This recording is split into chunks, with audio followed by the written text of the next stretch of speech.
ఏపీలో పింఛన్ల పంపిణీపైన ఎన్నికల సంఘం విధి విధానాలు ఖరారు చేసింది. గ్రామీణ పేదరిక నిర్మూలన సంస్థ సీఈఓ ఆదేశాలను సవరిస్తూ ఈసీ మార్గదర్శకాలను జారీ చేసింది. నేటి నుంచి ఏప్రిల్ 6 వరకు కేటగిరీల వారీగా పంపిణీ చేయాలని మార్గదర్శకాల్లో తెలిపింది.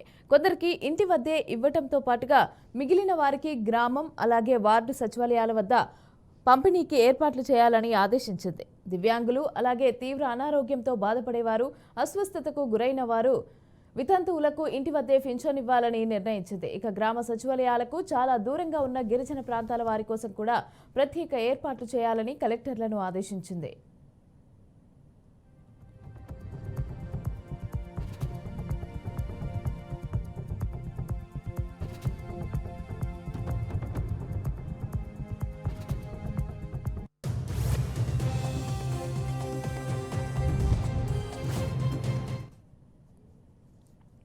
ఎన్నికల సంఘం ఆదేశాలను అమలు చేసేందుకు రాష్ట్ర ప్రభుత్వం సన్నద్ధమైంది.